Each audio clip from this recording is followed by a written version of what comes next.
LiveItLikeLisa here, and today finally I have our bed makeover. This is part 3, maybe 4 in my master bedroom makeover series.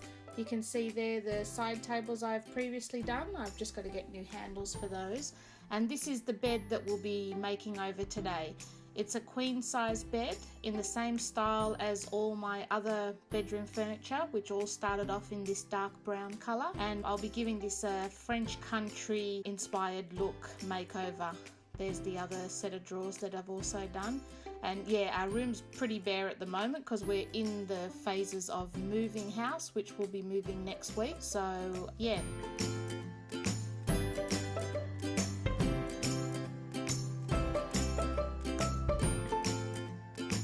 So let's get started.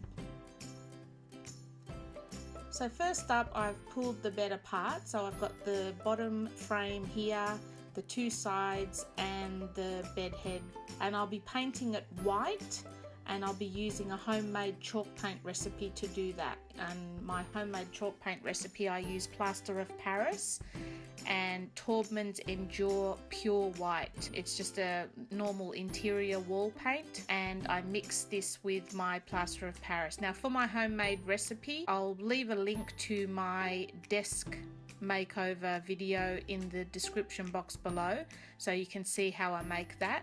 And this is the consistency that I like to use. It's like a toothpaste consistency, and I paint this chalk paint over the entire piece. No sanding, no prep required, just paint it straight on. Now because I'm going from such a dark wood to white, this actually required about 4 coats of paint.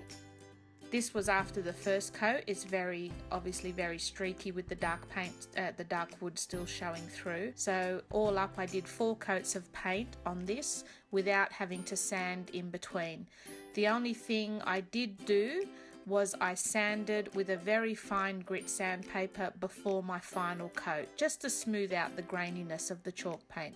So here's the sandpaper that I used. It was a 220 grit sandpaper, and I just gave it a light sand just to get rid of all that graininess that the chalk paint leaves behind, because I kind of like a more of a smoother finish. So this is now the final coat going on. So the next part in this makeover is I'm going to use, this is a piece of material I bought from eBay for only a few dollars. It's a French script material, and I'm going to put this on the front panel here.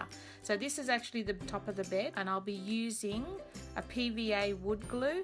This actual glue you can use for wood, paper, cloth, foam, anything. It's a all-purpose PVA glue, and for those people that are in Australia, I purchased this from Bunnings, and it was about $19 for this big 4-litre tub. And because I use this stuff a lot, I just went for the bigger quantity bottle. So what I'm doing here is just trimming the material so that it fits inside that panel on the bed head. And I'll be using a mixture of this PVA wood glue watered down a little bit with water, just to give it a bit more of a runny consistency. Now you'll need quite a bit of this because you're not only going to use this to stick the material down, but we're also going to be using this as a coating on top of the material as well, just to help protect it and stiffen it up and make it easy to clean later on. So this is the consistency you're looking for here, quite a runny consistency. And what I've done is just laid the material out, and I've just pulled back probably about half of it and put a good quantity of glue over where it's going to be stuck down. You want to make sure you get the edges really well so that they don't pull up, and be quite generous when you're putting this glue down. And I like working with material because it's a lot easier to use than paper, and it's a lot easier to smooth out. So once you've stuck your material down and smooth out any wrinkles, I just use my hands for this. You can also use like a credit card or something like that, but when you're using material it's not really necessary. And now here I'm using that same glue mix to put a coating all over the material as well. So what I'm doing here as well is I've got some rhinestone mesh, which I've also purchased from eBay. I think this was about $15 for a roll, and I've cut small pieces of this mesh, which I'm going to wrap around the bars on the bed head.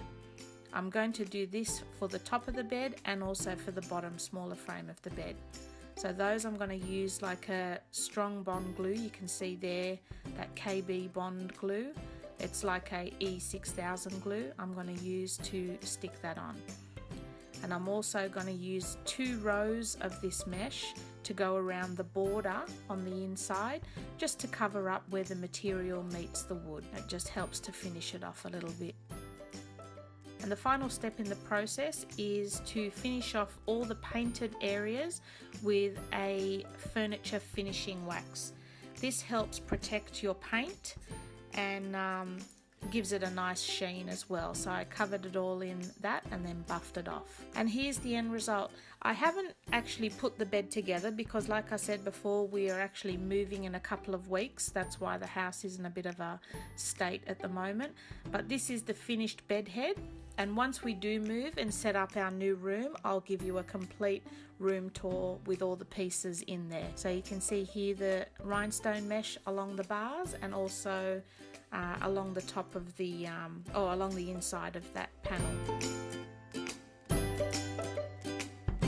Well, thanks for watching, guys. I hope you enjoyed this video. Sorry it was a bit late in coming, but yeah, just with moving, it's been a little bit of a busy time for us.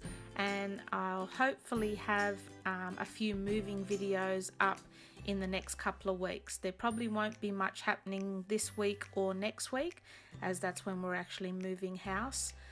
So give me a couple of weeks and I'll have a few moving videos up before I start doing our new home tour. Thanks for watching, guys. If you enjoyed this video, don't forget to subscribe to my channel, and I'll see you in my next video.